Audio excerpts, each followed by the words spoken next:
Thanks for having me. What a crowd. I'm limping a little bit. The reason why is I just got back from a 5-day hike on Likiayolu. Let's see if I can click this right. Amazing hike. Managed to hurt myself though. So for those of you who don't know, Likiayolu is a 500 plus kilometer path that runs from Fethiye to Antalya. And it traces through ancient roads, tractor farms, village path to create this amazing hike. Absolutely beautiful.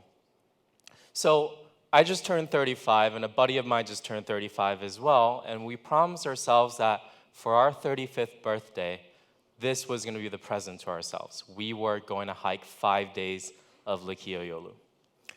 But we didn't know what we were doing. We live in cities. We don't know how to make this hike, and we did our research, we planned for everything.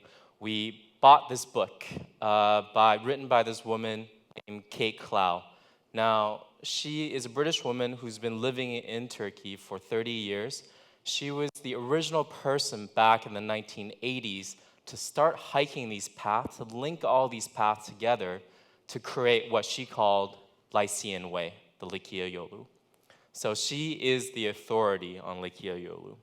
And we bought her suggested equipment, so we got a hiking bag, we had food for 5 days, we had hiking shoes, hiking pants, fleece jacket, down jacket, rain jacket, poncho jacket, check. We planned for everything. We even planned the days. We planned the first day what we're gonna do, where we're gonna hike from the beginning, from Ovacık over to Feralia, from the second day from Feralia to Kabak, from so on and so forth. We planned it down to the last minute. We were ready. We were going to be adventurers. We were ready. And we climbed things. We climbed up things and we climbed down things, and we saw the beautiful sea, and we saw the beautiful mountains and the fields and the rivers, and we camped in really great places. Ran to really awesome villages. We were doing so well. Everything was going according to plan. We were so happy. So, that is until day 4. Now, on day 4, as we were going through this field, we saw a sign that was leading to a pirate cove, an old pirate cove. And we said, we've been hiking for the past 3 days. We are true adventurers. We know what we're doing at this point. Although the pirate cove is 4 kilometers away and 500 meters down, we will be able to do it. We will be able to do it and come back in 2 hours and still continue on our path and make it to our end destination. So we started hiking down there. Rather, we started running down there. We were so confident. And we made it. We made it to the cove. We stopped by for a little midday swim. And then we started climbing back. But what we thought was 2 hours took to be 4 hours. And by the time we got back, it was already mid-afternoon, and we were trying to continue on our path. We were still sure that although we had 6 hours of hiking left, we were going to make it to our end destination before sunset. We were quite sure. And so we started hiking. But we couldn't find the path. We hiked left, there was no path. We went right, there was no path. We couldn't find the path anywhere. We ended up in these fields, completely lost. The sun was setting. We were freaking out. We didn't know what we were doing. Oh my God, what are we gonna do? We're completely lost. We can't find anyone anywhere to tell us where to go. We were lost. So what do? When the sun is setting, you set up a campfire, you set up camp, and you stay for the night. That's kind of like life, isn't it? You make all your plans for life, but life has a way of working itself out. Life has a mind of its own. Now, my name is Sean Yu. I'm the co-founder of a business software technology company in Turkey called Parachute. Parachute is a bookkeeping software for small businesses. We have over 11,000 customers. We believe that to be successful in running your business, you have to manage your finances as well. And we are here to serve all of Turkey's small business owners so that they can run successful businesses. We have a 60-person team. We've raised venture capital investments. We've been recognized by CB Insights as one of the top 250 fintech companies to change financial services in the world. So by some measures, you can call us successful. Now, you might be wondering, what trek in life took me here in Turkey to start a software company? Now, I was born in China. I lived the first 8 years of my life in China, and then the next 18 years in the United States. And I've been in Turkey since 2010 for the last 9 years. I never planned to be in Turkey. I never planned to be in Turkey for this long, especially. I had different plans for my life. But again, life has a way of working itself out. Now, I was born in China in 1984. If you guys know anything about China, you might have heard of this man, Confucius. He was a political philosopher 2,500 years ago, during a period of Chinese history when there were a lot of wars, a lot of instability, and the common people were suffering. So he reasoned that a perfectly ruled system would be something based on traditions, based on virtues, and based on education. That the highest achievement a person can do is to rise up through the ranks of political office, through the bureaucracy. And to do so, there was a system of examinations at 4 different levels throughout the country. Each exam took 3 days and 2 nights.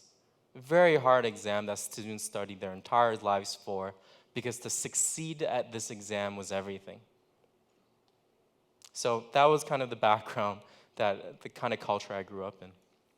Now, in 1992, we moved as a family to the United States. After the Cultural Revolution, when China started opening up, my dad enrolled into college and then into a PhD program in the United States. And we moved over to the United States to pursue the American dream, if you will. Now, we had my life planned out. I was pretty sure what I was going to do.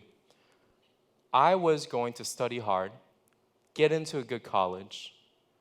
After college, after graduating, get a well-paying job, rise up through the ranks. I was going to do this. By the time I was 18, I would go off to college. By the time I was 22, get a great job. By the time I was 28, settle down, get married. I was pretty sure.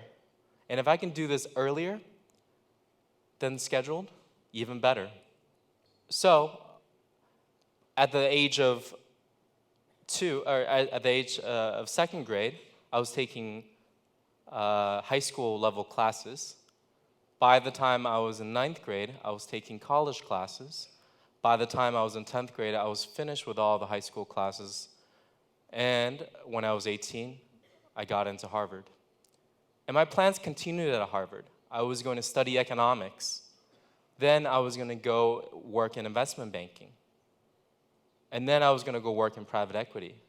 And I saw my entire life. After private equity, it was going to be 2 years of business school. Then I would come back to private equity, rise up through the ranks, first as an associate, then a VP, then a principal, then a partner.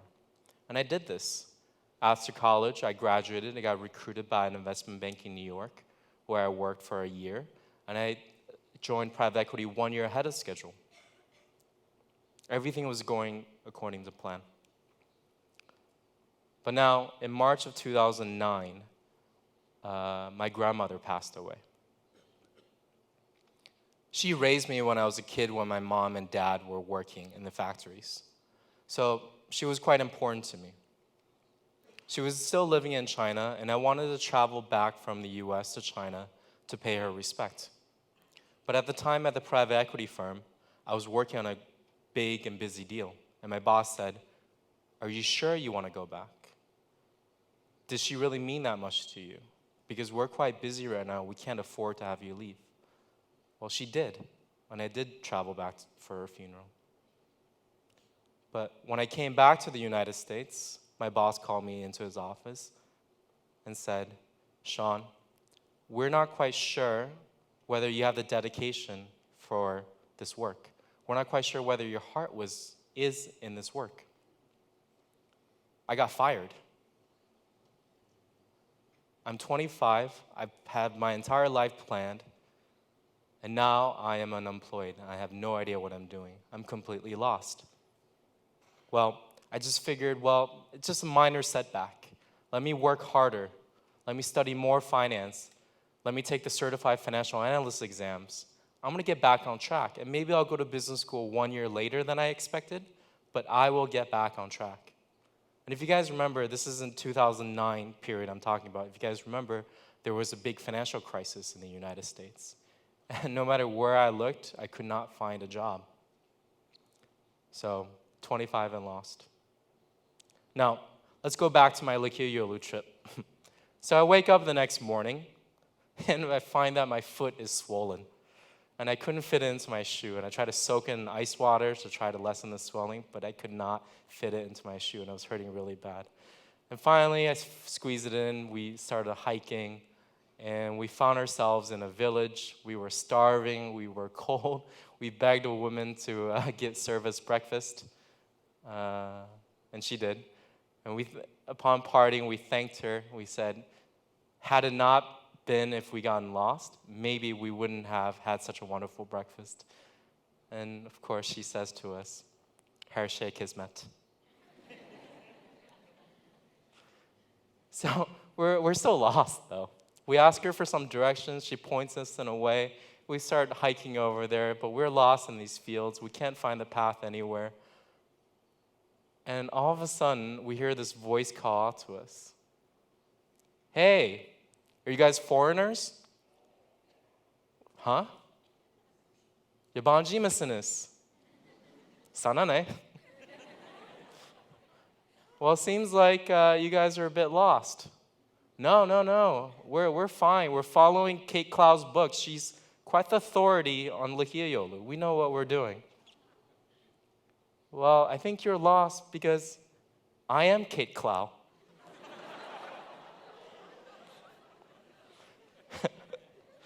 So it turns out, as we're getting lost, Kate and a group of volunteers, they were remarking the territory. They were remarking the trail because the path has been completely erased. And she was in the area just having a midday break, and we bumped into her. And she beckoned us over. We had tea, we chatted. She told us about her work in ecotourism, her work setting up the different trails throughout Turkey, and also her challenges of battling against some of the corporations that are trying to develop on these natural lands. And after our chat, she and her crew started remarking the trails, and they led us over to the proper trail. And we continued safely onto our destination for that day. So, Kate Clow. So, let me go back to my life, 25 and lost. And at that point, I decided that maybe the universe was trying to tell me something. Maybe life was saying that finance was actually not the right plan for myself. That actually what I planned may not have been the right thing to do. Maybe I should open myself up to more opportunities. Maybe I should open up to chance encounters and trust that life is going to lead me somewhere. So the first of these chance encounters was a friend of mine who, after college, started working for an NGO called Endeavor. And she told me about the great work this NGO was doing, how it would go work with emerging market business leaders and entrepreneurs and try to set up startup ecosystems that could be a growth engine for the economy. And I thought, wow, there's all this really impactful work outside of finance. There's a much bigger world outside. The second of these chance encounters was a girl I met at a picnic. She was living in San Francisco, same as me. She was Turkish, and she was moving back. She was staying in San Francisco for 6 months, and she would be moving back to Turkey. And at that time, I learned that Endeavor just opened an office in Turkey. And I thought, what a nice coincidence. I can both pursue this really interesting NGO work and still date the girl. Let me move to Turkey.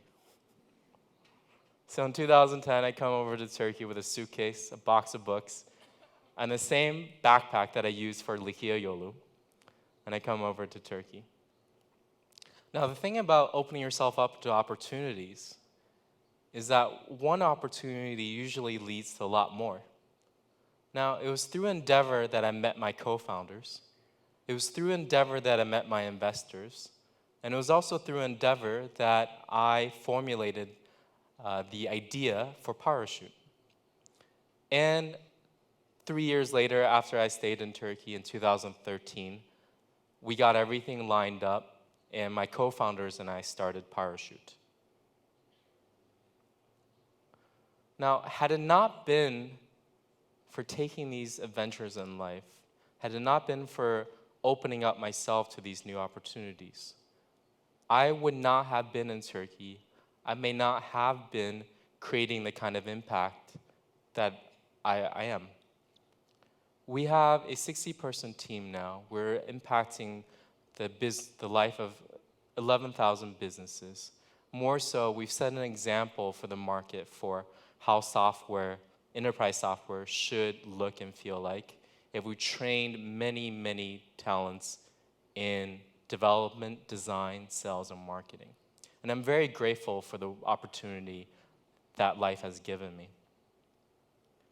So I want to say this, that oftentimes we plan out our lives and we think that success is when we achieve our plans, that failure is when we don't achieve our plans. And when life happens outside of our expectations, we fight against it.